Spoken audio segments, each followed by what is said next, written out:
Welcome to the Kent Lapp Podcast. You just was it the director on a documentary? Yes, so that's been interesting too, is randomly my love for directing has started to come full circle. Just out of the blue, out of the absolute blue, of no effort on my own part. Randomly, I'll just quickly give you guys the elevator pitch for this documentary.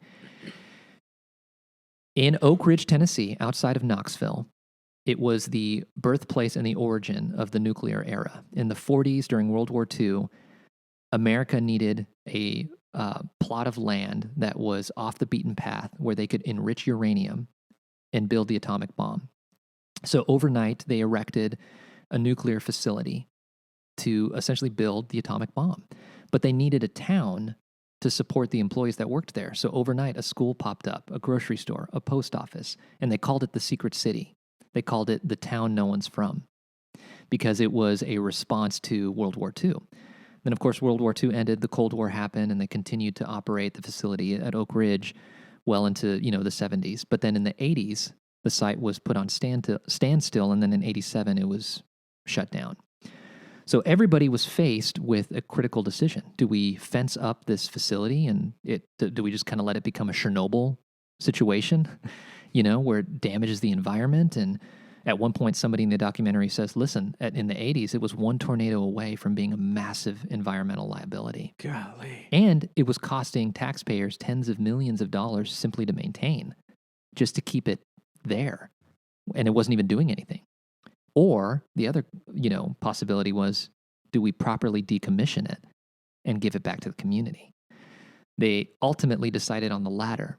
And so what then began was a decades-long cleanup project, the first of its kind in the world, where they took a sprawling gaseous diffusion power plant, properly tore it down, and reindustrialized it for future generations. And in 2020, they crossed the finish line. Really? So the documentary was focusing on the cleanup project, a brief history, and basically celebrating the men and women who, over the span of decades, properly decommissioned this site and gave it back to the community. Well, so was Oak Ridge the new name of that town? No, it became. Or was there an Oak Ridge? Because there's the Oak Ridge Boys, right? That's Yeah. a country band of some kind. So Oak Ridge, it was just a plot of land essentially, and that's a really, really great history detail that we didn't touch on in the documentary. How Oak Ridge came to be the name itself, but it was just always referred to as Oak Ridge, Tennessee. And so it's really, really, really fascinating. And they also talk about how, this particular plot of land was unique because there's tons and tons of fog because it sits in a valley. So they thought that they would protect them from enemy flyovers who were trying to take pictures and spy on the enemy, on American efforts, enemies. The valley and the fog was part of the strategy behind that particular location? Yes. They say that was intentional in erecting the facility there. Interesting. It's a super I didn't fascinating. know there was any nuclear facilities like that in Tennessee. It's crazy. I never heard of it. It's one of those stories where you're like, how do more people not know about this? This should be a feature film. Yeah. This should be a Netflix series. This is a crazy story. One of the central figures in the documentary, one of the guys that we interviewed, his name's Dr. Harold Carner. He was the first African-American chemical engineer, and he was there in the 50s when in its heyday, and he saw all the way, years and years, decades later, the cleanup project to completion. He's a fascinating character I think I saw a picture of him on your Instagram. On my social media post. post. That him, or his character? That was him. Okay. That was Dr. Harold Carner, yeah. Oh, okay. It wasn't, we didn't do any reenactments, by the way. Oh, okay, got it. There was no reenactments. You would interview him and so forth? We interviewed him. We interviewed all kinds of engineers and, DOE representatives, basically the men and women who made the cleanup possible. Oh, it very was cool. super, super, super fascinating and a real joy to direct because they were telling the story. I was just getting I was just sitting back with my notes, making sure that the overall theme was being shepherded in the right direction. Yeah. So it took a lot of pressure off as a director. Sure. What was the overall theme? Kind of an American kind of victory where we cleaned it up and it's good, or like what was the kind of the point of the documentary? Great question. So when the client, who was the Department of Energy, came to us with the project, it started out as, we just want something that celebrates the men and women. We want to be able to show this at an event in October that showcases all of the hard work that went into this cleanup project, that celebrates the men and women, and it's basically a pat on the back. Oh, and the Department of Energy exactly wanted it done. I see. Okay. But it evolved. It became a story of firsts. This was the first, nuclear power plant where they enriched uranium in America. This was, Harold Connor, the main character, was the first African American to get his master's degree. Deal. And you said in the 50s they had a black engineer? Yeah, that's amazing. It's super, super fascinating. And then, and then fast forward all these years later, it's now the first successful decommissioning of a gaseous diffusion plant in the world. Wow. It's the first, and so it became the story of firsts, another first. Yeah, it's interesting. So they're trying to appeal to prospective business owners and CEOs to come and put their businesses here. They want to reindustrialize the land, and one person put it like, we want to be the Silicon Valley of the South. We want businesses, tech companies to come here because we have all the infrastructure. Okay, just because we have demoed the buildings and restored the land, to its original use doesn't mean that we can't reindustrialize it now. Mm-hmm. So there's a Puerto Rican woman in it who she started a pharmaceutical business, and she's one of the first to bring her business from Puerto Rico to Oak Ridge. Oh, wow. So she's a first as well. So it became the story of firsts. Yeah, that's fascinating. And it's not anything that we could have ever sought out to tell. Yeah. It just kind of organically happened. Like, how big is this area? Is it like the size of a county, or the size of like a couple hundred acres or a couple thousand acres? So the neighboring town of Oak Ridge has evolved into just your everyday run-of-the-mill town with car dealerships, grocery stores, schools, etc. But the Oak Ridge facility, the footprint is acres and acres and acres. Okay. Acres and acres. I mean, dozens of acres. But not not thousands of acres. No. But huge, huge. I mean, when the buildings were standing, you could put multiple football fields. I see. In the buildings themselves. Do you know what it is about nuclear reactors or whatever, nuclear energy, that's so hard to get rid of? Oh, gosh. So I think it's a lot of things. I think, for starters, when it was in its heyday in the 50s and 60s, they didn't know a lot about what they were handling. So I think that from the outset, it was improperly kind of handled and managed. Mm-hmm. And so over time, as we learn more and more, about nuclear power and uranium and all those things, as we become more informed about all of that, we can look back retroactively and say, oh, we should have done this differently. We could have done this better. So I think it's a product of not being completely foolproof and handled properly as it should have been from the outset. Mm-hmm. That would be my suspicion. Sure. That would be my, response to that. Now, when they're cleaning it up, are you talking about like they're digging up dirt and hauling the dirt away, or they're just like pumping out things out of tanks and somehow hauling that away in tanker trucks? Like, what are they? All of that. Guys and gals in hazmat suits walking around with meters and, these huge, 18-wheelers with like these. It's so interesting. They had hollowed out beds with liners in it. And they would basically, with, these earth movers and these diggers and these claws, they would take all of the waste, drop it in there, seal it. It was a whole process that required countless engineers, countless scientists. It's almost as if it took just as much,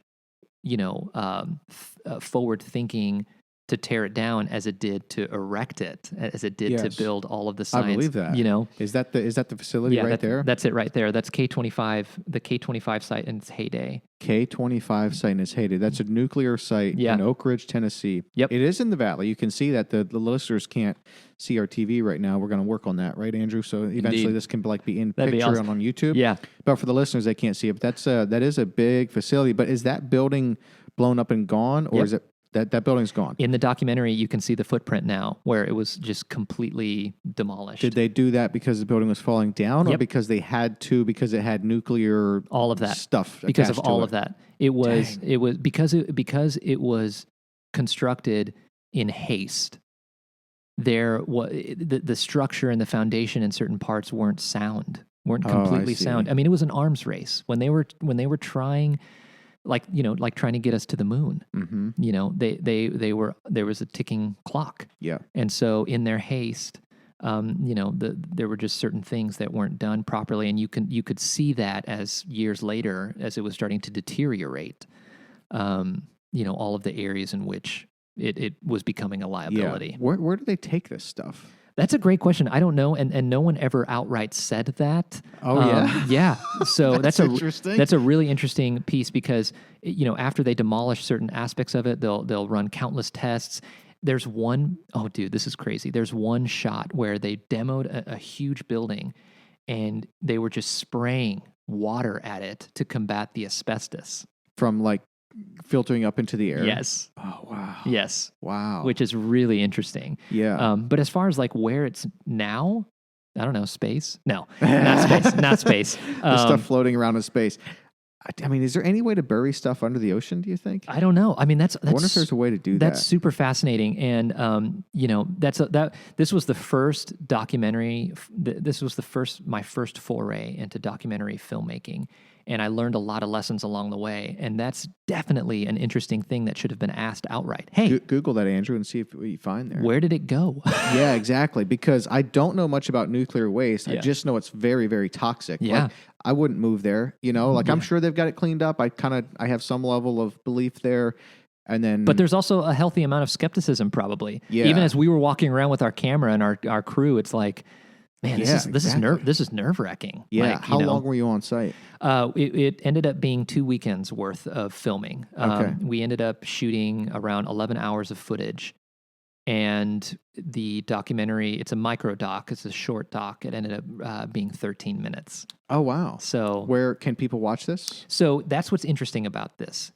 We delivered me and my fellow collaborator filmmaker, we delivered what we have called the client cut or the client version.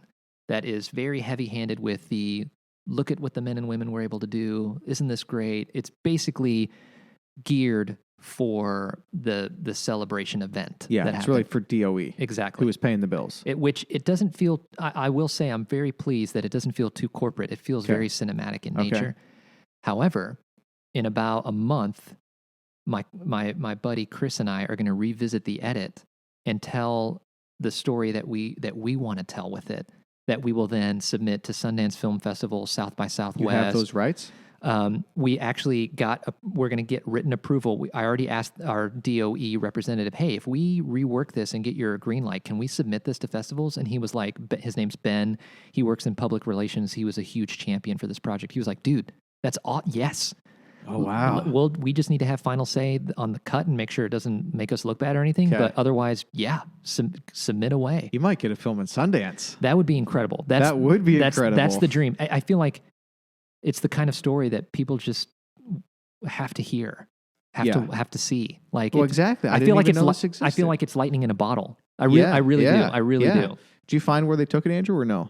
The best I could find was, I hope Wikipedia is not lying to me, on the Wikipedia article for Oak Ridge, Tennessee, under the Since World War II section of the bigger Manhattan Project section, it says, in 1983, the DOE declassified a report showing that significant amounts of mercury had been released from the Oak Ridge Reservation into the East Fork Poplar Creek between 1950 and 1977. A federal court ordered the DOE to bring the Oak Ridge Reservation into compliance with federal and state environmental regulations. So as in regards to where the stuff went, you don't really know. Could be in space, as he said, or it's in the creek, and we've got fish with 3 heads in there. Yeah, that is an interesting question about where that stuff went, because waste cleanup is crazy. Yeah. I mean, there was a house one time that had a little bit of what was it, like burning? What do you call it? Oil? It's like heating oil. Basically, I don't think it's as popular down here, but it was a bigger thing in the Northeast. The tanker, like a little mini truck, would come out and put some heating oil in a tank in your basement, and then you'd burn that oil for your furnace. One of the houses had a very small leak into the basement of the house, and the Department of Environmental Conservation got a hold of it, and it cost $30,000 to clean up. Insanity. Insane. It was just a little bit of oil. So now that's a nuclear facility, which is going to be way. That's a different deal. One of the things that they highlight in the documentary is that they actually finished ahead of schedule and under budget, saving millions and millions and millions of taxpayer dollars. So they were actually able to. That is a huge success in of itself. Yeah, it's great.